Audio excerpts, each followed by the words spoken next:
Hello दोस्तों, मैं फिर से स्वागत करता हूं आपके अपने चैनल में। आज का ये वीडियो पार्ट 2 है रिच डैड पुअर डैड का हिंदी ऑडियो बुक समरी में। पार्ट 1 पहले ही अपलोडेड है हमारे चैनल में, लिंक जो है डिस्क्रिप्शन में है और ऊपर आई बटन पे भी आ रहा होगा। तो चलिए बिना लेट किए शुरू करते हैं अपने इस वीडियो को। पार्ट 1 को जहाँ पे हमने छोड़ा था वहीं से हम इसे स्टार्ट करते हैं। अपने घर को एसेट समझना ही वो वजह है जो हमें कर्ज के बोझ तले दबाती है।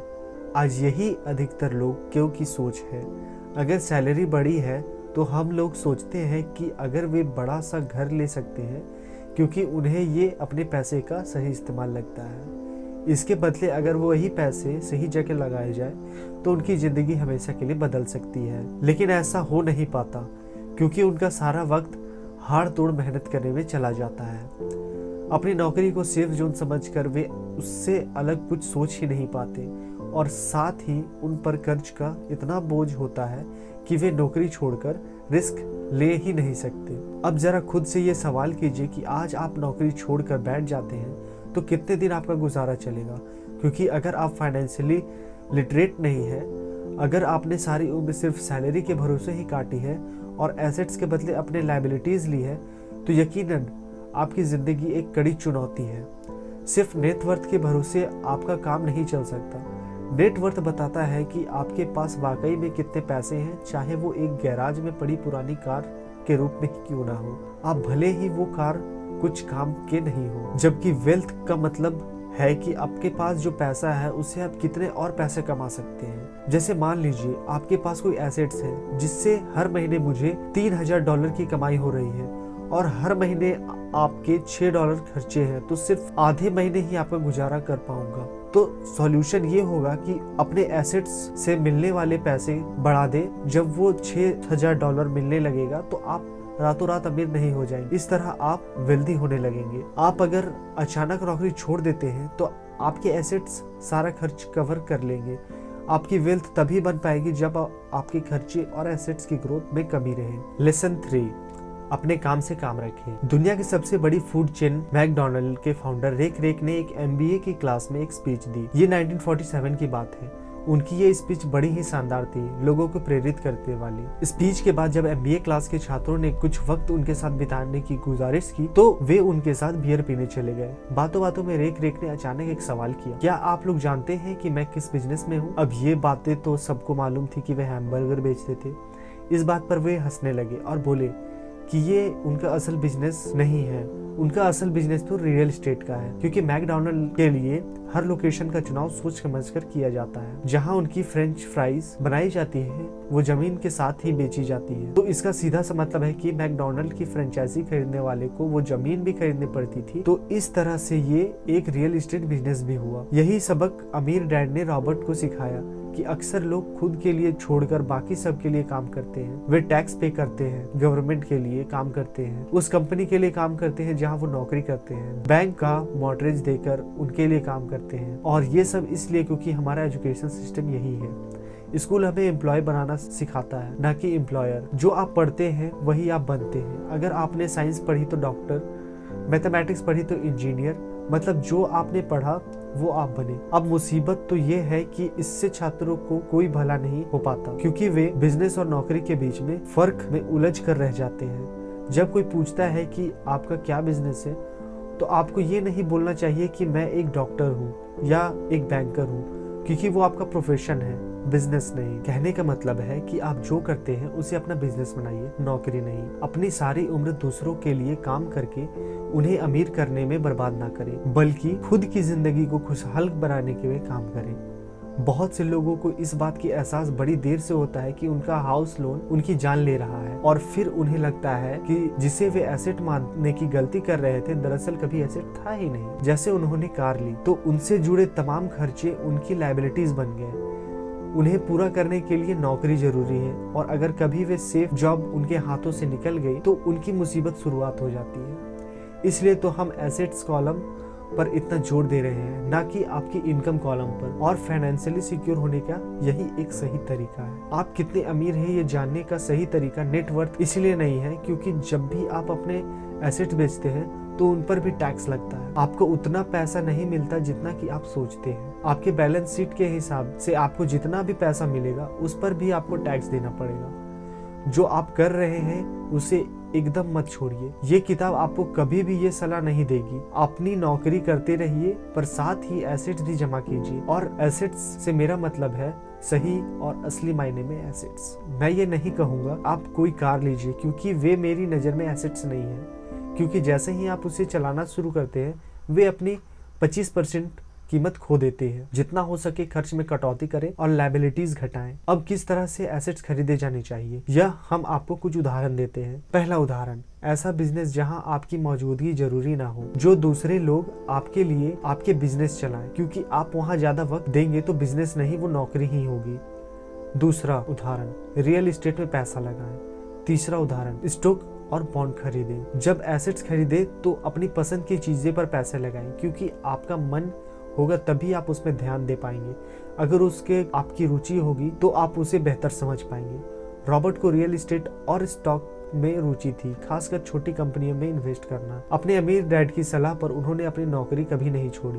वो जॉब करता रहा, साथ ही अपने एसेट्स कॉलम को बढ़ाकर और मजबूत बनाकर चला गया। एक पैसा भी जो आप कमाते हैं उसे बेकार न जाने दे। अपने पैसे को अपना गुलाम मानकर चलिए, जो आपके लिए काम करे। आप लग्जरी खरीदना चाहते हैं, शौक से खरीदे, कोई बड़ी बात नहीं, मगर ये ना भूले कि अमीर और मिडिल क्लास में यही सोच का फर्क है। जहां मिडिल क्लास पैसा आते ही पहले लग्जरियस लाइफस्टाइल में खर्च करेगा, वही अमीर आदमी उसे अंत में खरीदेगा। इतना समझ लेने के बाद अब अगले चैप्टर में हम अमीर लोगों के सबसे बड़े सीक्रेट के बारे में जानेंगे। नेक्स्ट लेसन, अमीर पैसे इन्वेस्ट करते हैं। अलेक्जेंडर ग्राहम बेल ने टेलीफोन इन्वेंट करने के बाद उसे पेटेंट करा दिया था। इनका बिजनेस बढ़ा और संभालने में मुश्किल होने लगी तो वे वेस्टर्न यूनियन के पास गए और उन्हें अपना पेटेंट और छोटी सी कंपनी $10 लाख में बेचने की पेशकश की। उस वक्त के वेस्टर्न यूनियन के प्रेसिडेंट ने पेशकश ठुकरा दी। उन्हें ये दाम कुछ ज्यादा ही लग रहे थे और फिर उसके बाद एक बड़ी कंपनी AT&T का जन्म हुआ। रॉबर्ट 1984 से प्रोफेशनल तौर पर पढ़ा रहे हैं। एक चीज जो हजारों लोगों को पढ़ाने के बाद उन्होंने जानी वो ये कि उन सब लोगों में पोटेंशियल था, बल्कि हर एक इंसान में पोटेंशियल है जो हमें महान बना सकती है। इसके बावजूद जो हमें रोकता है वो है खुद पर डाउट करना। स्कूल छोड़ने के बाद हमें पता चलता है कि जिंदगी में आगे बढ़ने के लिए सिर्फ ग्रेड्स ही काफी नहीं होते। जैसे सिर्फ स्मार्ट लोगों ही आगे नहीं बढ़ते, बल्कि वे बढ़ते हैं जो बोल्ड भी होते हैं। ये सच है कि फाइनेंशियली जीनियस होने के लिए आपकी नॉलेज भी होनी चाहिए, मगर साथ ही हिम्मत और बोल्डनेस भी होनी चाहिए। ज्यादातर लोग पैसे के मामले में कोई रिस्क नहीं लेना चाहते, मगर अमीर होने के लिए आपको रिस्क लेना ही पड़ेगा, क्योंकि हो सकता है आने वाले सालों में एक नया बिल गेट्स पैदा हो या अगला अलेक्जेंडर ग्राहम बेल, और बाकी शायद दिवालिया बनकर गरीब हो जाए। अब ये आपकी मर्जी है कि आप इसमें से क्या बनना चाहते हैं। अगर आप अपना फाइनेंशियल IQ बढ़ाते हैं तो बहुत कुछ हासिल कर सकते हैं, और अगर नहीं, आने वाले सालों में और भी डरावने हो सकते, क्योंकि हर पुराना जाता है तो नया आता है। तो जो आज है वही सबसे खुशहाल वक्त है। आज के दौर में लोग ज्यादा फाइनेंशियली स्ट्रगल कर रहे हैं क्योंकि उनकी सोच अभी भी पुरानी है। फिर वे आज गलती ना मानकर या तो अपने बॉस को इल्जाम देते हैं या नई टेक्नोलॉजी को, जो कभी कल के दौर में एसेट्स था वही आज लायबिलिटीज बन चुका है। तो आपको अपडेट रहने की जरूरत है। रॉबर्ट ने एक गेम डिजाइन किया है जिसे वे कैश फ्लो कहते हैं। ये लोगों को सिखाता है कि पैसा कैसे काम करता है, अमीर बनने की राह क्या है और रैट रेस से बाहर कैसे निकले। ये सारी चीजें इस गेम से समझाने की कोशिश की गई। एक दिन एक औरत आई। गेम खेलने के दौरान उसने एक बोर्ड कार्ड जीता, जिसका मतलब था कि उसने उस गेम में एक बोट जीती, और औरत बड़ी खुश हुई। मगर जब उसे पता चला कि बोट लेने के लिए उसे एक बड़ी रकम टैक्स भरनी होगी तो उसकी खुशी गायब हो गई। वो बोट उसके लिए अब एसेट नहीं बल्कि लायबिलिटीज बन गई। उसे अब पता चला कि ऐसे तो ये बोट उसकी जान ही ले लेगी। उसे ये आइडिया समझ नहीं आया और रिफंड की मांग की। उसे उसके पैसे वापस मिल गए और वो चली गई। मगर बाद में उसने फोन करके बताया कि उसे अब गेम का आइडिया कुछ समझ आने लगा था। वो उस गेम से अपनी लाइफ में जोड़कर देख पा रही थी पैसा कैसे काम करता है, और इस बात को समझ ना पाने की वजह से उसका गुस्सा जायज था। हम भी अक्सर यही करते हैं, जो बात हमारी समझ के परे होते हैं उसे हमें गुस्सा आता है और हम जिंदगी की हर परेशानी के लिए उसे ब्लेम करना शुरू कर देते हैं। अगर ठंडे दिमाग से सोचे तो ये तरीका एकदम गलत होगा। बेहतर होगा कि हम उसे समझने की कोशिश करें तो गेम ऑफ लाइफ जीत सकते हैं। बहुत से लोग कैश फ्लो गेम में खूब पैसा जीतते हैं, फिर उन्हें समझ नहीं आता कि उस पैसे का क्या करें, तो वे हारने लगते हैं। इसकी वजह से उनकी पुरानी सोच जो उनको आगे नहीं बढ़ने देती और फिर वे बाद में सारा पैसा ही हार बैठे। कुछ लोग कहते हैं कि वे हार गए क्योंकि उनके पास सही पत्ते नहीं थे। बहुत से लोग इसी तरह जिंदगी में सही मौकों की तलाश में बैठे रहते हैं। कुछ लोग को तो सही मौका भी मिलता है तो उनका फायदा नहीं उठा पाते क्योंकि वे कहेंगे कि उनके पास पैसे नहीं थे। अब कुछ भी हो, अब कुछ ऐसे भी होते हैं जिन्हें पैसे और मौके दोनों मिलते हैं, फिर भी वे कुछ हासिल नहीं कर पाए क्योंकि दरअसल वे समझ नहीं पाए कि ये एक अपॉर्चुनिटी है। फाइनेंशियल इंटेलिजेंस का मतलब है कि आप पैसे को लेकर कितने क्रिएटिव हो सकते हैं। अगर आपको मौका मिलता है तो बगैर पैसे के आप क्या करेंगे, और अगर पैसा है मगर मौका नहीं है उस सूरत में आप क्या करेंगे। ये सब आपकी फाइनेंशियल इंटेलिजेंस पर निर्भर करता है। ज्यादातर लोग इस बात का एक ही सॉल्यूशन जानते हैं कि खूब मेहनत करके खूब पैसा कमाया जाए, लेकिन आपको सीखना है कि आपके अपने लिए मौका कैसे पैदा किया जाए, न कि उनके इंतजार में बैठे रहें। सबसे खास बात अमीरों की जो है वो ये कि उन्हें पता है पैसे असल चीज नहीं है, असल चीज है इसका सही मतलब जानना। ये जान लेना कि जो हमें चाहिए वो हम इससे कैसे बना सकते हैं। हमारा दिमाग हमारे लिए सबसे बड़ा एसेट्स होता है। यही हमें सुपर रिच बना सकता है और सुपर पुअर निर्भर करता है कि हम कैसे इसका इस्तेमाल करते हैं। जो लोग सफल हैं उनके साथ कदम मिलाकर चलना है तो आपको ये सीखना पड़ेगा कि पैसा बढ़ा करने की चाहत खुद में कैसे पैदा करें। आपको अपने सबसे बड़े एसेट्स यानी अपने दिमाग को इन्वेस्ट करने की जरूरत है। आपको फाइनेंशियली इंटेलिजेंस होना पड़ेगा। आइए उसको हम एक उदाहरण से समझते हैं। 1990 के दशक में एरिजोना और फोनिक्स के आर्थिक हालात बुरे चल रहे थे। वहाँ के लोगों को हर महीने $100 बचाने की सलाह दी जा रही थी। बुरे वक्त के लिए पैसे बचाने का विचार कुछ हद तक सही भी है, मगर उस पैसे का क्या फायदा जो आप जमा करते जाते हैं। इससे तो अच्छा है कि आप कुछ हिस्सा इन्वेस्ट किया जाए जो आगे चलकर आपको फायदा दे। खैर, बात करते हैं एरिजोना और फिनिक्स के लोगों की आर्थिक तंगी झेल रहे थे। ऐसे में इन्वेस्टर को एक बढ़िया मौका लगा। लोग जो अपनी प्रॉपर्टी औने पौने दामों में बेच रहे थे वो कई इन्वेस्टर ने हाथों हाथ खरीद ली। रॉबर्ट ने भी $75,000 की कीमत वाला एक घर सिर्फ $20,000 में खरीद लिया। इसके बाद उन्होंने ऑर्टन के ऑफिस में एक ऐड दिया। $75,000 वाला घर सिर्फ $60,000 में $75,000 वाला घर सिर्फ $60,000 में लेने के लिए ग्राहक टूट पड़े। रॉबर्ट का फोन बजना बंद नहीं हो रहा था। ये पैसे उन्हें उस एसेट्स से मिलने जा रहा था जो उन्होंने प्रोमिसरी नोट के रूप में ग्राहक से लिया था, और उन्होंने ये पैसा कमाने में केवल 5 घंटे लगे। उन्होंने जो $40,000 इन्वेस्ट किए वो उनके कॉलम ऑफ एसेट्स में क्रेडिट हुए और बगैर टैक्स के उन्हें अचानक ही मिले एक मौके का फायदा उठाकर ये पैसे क्रेडिट अपने इनकम कॉलम में ऐड कर लिए। कुछ सालों बाद ही उनके इस बिजनेस ने इतना पैसा क्रिएट किया कि उनकी कंपनी की कार, गैस, इंश्योरेंस, क्वालिटीज के साथ डिनर ट्रिप और बाकी चीजें सब कवर हो गई। जब तक गवर्नमेंट उन खर्चों पर टैक्स लगाती, इसमें से ज्यादा चीजें प्री टैक्स एक्सपेंसेस में खर्च हो चुकी थी। कुछ सालों बाद ही जो घर $60,000 बिका था अब वो $1,10,000 का था। अभी भी उनके पास कुछ मौके थे, मगर वे इतने कम थे कि उनके लिए रॉबर्ट को एक वैल्यूएबल एसेट लगाना पड़ता और अपना वक्त भी। तो वे आगे बढ़ गए। उन्हें अब नए मौकों की तलाश करनी थी। अब आप एक सवाल खुद से कीजिए, मेहनत करना भी बहुत मेहनत करने का काम है। 50% टैक्स भरिए और बाकी बचाइए। अब वो सर्विसिंग आपको 5% इंटरेस्ट देगी और फिर उस पर भी आपको टैक्स भरना होगा। इससे तो अच्छा होता है कि अपना पैसा और टाइम को सबसे पावरफुल एसेट्स यानी अपने दिमाग पर इन्वेस्ट करें और फाइनेंशियली इंटेलिजेंस बने। ये दुनिया कभी एक सी नहीं रहती। जो आज है कल नहीं होगा। कभी मंदी तो कभी तेजी का दौर चलता रहेगा। वक्त के साथ टेक्नोलॉजी और बेहतर होती जाएगी। आज मार्केट ऊपर है तो कल नीचे होगा, खासकर स्टॉक मार्केट जो हर रोज बदलता है।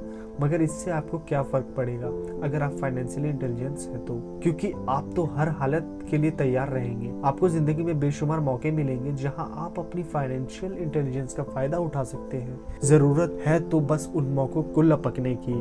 अमूमन हम 2 तरह के इन्वेस्टर देख सकते हैं। पहले जो पैकेज इन्वेस्टमेंट करते हैं और ये काफी आसान और बगैर झंझट का काम है। दूसरे इन्वेस्टर अपने लिए खुद की इन्वेस्टमेंट क्रिएट करते हैं। इनको आप प्रोफेशनल भी कह सकते हैं। जितना ये इन्वेस्ट करते हैं उससे कई गुना ज़्यादा पैसा बना लेते हैं। अगर आप इस तरह के इन्वेस्टर बनना चाहते हैं तो आपको खास तौर पर कुछ 3 स्किल्स को समझने की ज़रूरत है। नंबर 1, ऐसी अपॉर्चुनिटी ढूंढिए जो बाकी ना ढूंढ सके हों। याद रहे, आपकी दिमाग वो देख सकता है जो बाकियों की आंखें भी ना देख पाए। नंबर 2, पैसा बढ़ाइए। जब पैसे की जरूरत पड़े, मिडिल क्लास केवल बैंक जाता है, मगर दूसरे टाइप के इन्वेस्टर पैसा बढ़ाकर कैपिटल रेज करते हैं। इन्हें हमेशा बैंक की जरूरत नहीं पड़ती। नंबर 3, स्मार्ट लोगों को ऑर्गेनाइज कीजिए। इंटेलिजेंस लोग वे होते हैं जो अपने से ज्यादा स्मार्ट लोगों के साथ मिलकर काम करते हैं। इसलिए इन्वेस्ट करने से पहले अपने इन्वेस्टमेंट एडवाइजर को चुनें। मुझे मालूम है कि ये आपके लिए कुछ ज्यादा है, मगर इसके रिवॉर्ड शानदार हैं। जिंदगी में रिस्क बहुत है, लेकिन उसे हैंडल करना सीख कर ही आपको अमीर बन पाएंगे। यहाँ पे ये लेसन समाप्त हुआ।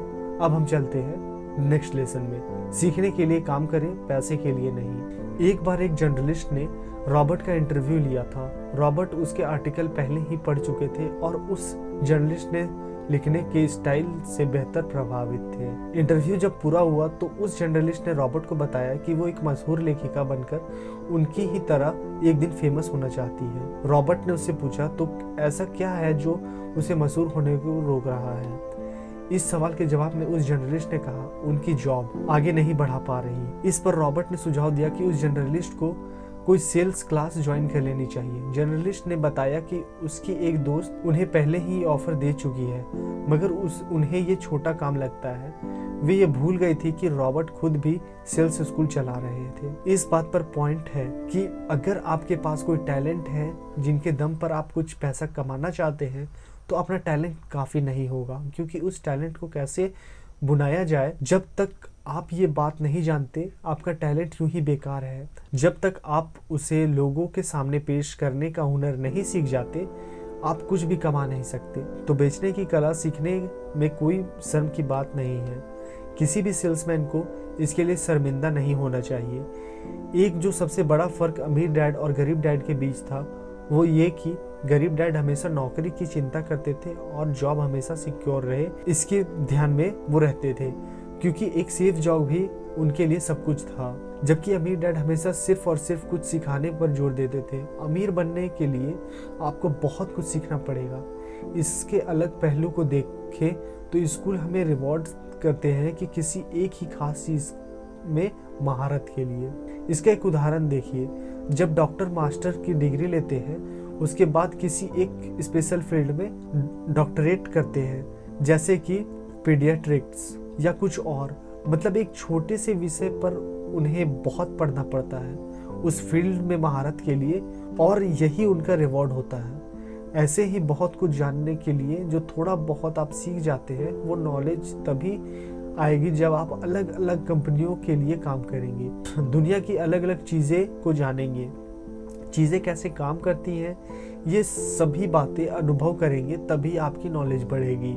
शायद यही वजह थी कि अमीर डैड छोटे रॉबर्ट्स और माइक को अपने साथ लेकर जाते थे जब वे अपने डॉक्टर, अकाउंटेंट, लॉयर या किसी प्रोफेशनल से मिलने जाते थे। जब रॉबर्ट ने मेरीन क्रॉप्स ज्वाइन करने के लिए अपनी हाई पेइंग जॉब छोड़ी, तो उनके गरीब मगर पढ़े लिखे पिता समझ नहीं पा रहे थे आखिर रॉबर्ट ऐसे शानदार नौकरी क्यों छोड़ी। वे एक तरह से इस फैसले के सख्त निराश हुए। रॉबर्ट ने उन्हें समझाने की अमूमन कोशिश की कि उनका ऐसा करना जरूरी था, मगर उन्हें ये बात हजम नहीं हो रही थी। रॉबर्ट ने उन्हें कहा कि वे सीखना चाहते हैं कि खुले आसमान में कैसे उड़ें। उन्हें जानना था कि वर्कर्स की टीम को कैसे हैंडल किया जाए। किसी भी कंपनी को अपने बलबूते पर चलाना कितना मुश्किल काम है। रॉबर्ट ये सब सीखना चाहते थे। वियतनाम से लौटने के बाद रॉबर्ट ने अपनी जॉब से रिजाइन करके एक ज़ोरेक्स कॉर्प्स में ज्वाइन कर लिया। उन्हें ये नौकरी किसी फायदे के लिए नहीं चाहिए थी। वे इतने शर्मीले थे कि किसी को कुछ भी बेचने का ख्याल से ही उन्हें पसीना आ जाता। अपने इस कमी को दूर करने के लिए उन्होंने ज़ेरोक्स के सेल्स ट्रेनिंग प्रोग्राम की शिक्षा ली। इसके बाद रॉबर्ट ने खुद अपनी कंपनी की शुरुआत की और उनका पहला शिपमेंट भेजा। वे अगर इसमें नाकामयाब रहते तो पक्का दिवालिया हो जाते, लेकिन उन्होंने ये रिस्क लिया और अपने अमीर डैड की सीख को याद रखा। और बेशक आप 30 उम्र से पहले दिवालिया होने का रिस्क ले सकते हैं, क्योंकि इस उम्र में आपको रिकवर होने का मौका मिल जाता है। ज़्यादातर एम्प्लॉय अपने वर्कर्स को इतना तो पे करते हैं कि काम छोड़कर ना जाए, और ज़्यादातर वर्कर्स भी जी फाड़कर इसलिए मेहनत करते हैं कि वे काम से निकाले ना जाएं। इसलिए तो उन्हें सिर्फ अपनी सैलरी और कंपनी से मिलने के फायदे से ही मतलब होता है। इस सोच के साथ उनके कुछ साल तो बढ़िया गुजरते हैं, मगर ये लंबे समय तक काम नहीं करता। तो क्यों ना आप वो सब कुछ अभी सीख ले जो आप सीखना चाहते हैं, इससे पहले कि आप कोई एक खास प्रोफेशन अपने लिए चुने, क्योंकि अगर एक बार आप अपने उस प्रोफेशन को चुन लिया तो आप हमेशा के लिए उसी में बंधकर रह जाएंगे। आज की ये ऑडियो समरी यही समाप्त होती है। अभी हम जानते हैं इसके ऑथर के बारे में। रॉबर्ट कियोसाकी वास्तव में एक बहुलोकप्रिय व्यक्तित्व है। वह एक उद्यमी, निवेशक, प्रेरक, वक्ता, लेखक और वित्तीय ज्ञान कार्यकर्ता भी हैं। वह एक जापानी अमेरिकी है जिनका जन्म हिलो, हवाई में हुआ था। आज के लिए बस इतना ही। उम्मीद करता हूँ दोस्तों आपको ये ऑडियो बुक पसंद आई होगी। अगर पसंद आई है तो लाइक एंड शेयर कर दीजिएगा। कोई सवाल या सुझाव तो कमेंट बॉक्स में कमेंट कर दीजिएगा। और चाहते हैं आप इसी तरह के टॉपिक्स को और ऑडियो बुक को सुनना, तो आप प्लीज़ हमें सब्सक्राइब कीजिएगा, साथ ही साथ बेल आइकन को भी दबा दीजिएगा। तब तक के लिए जय Hind, Vande Mataram and stay safe.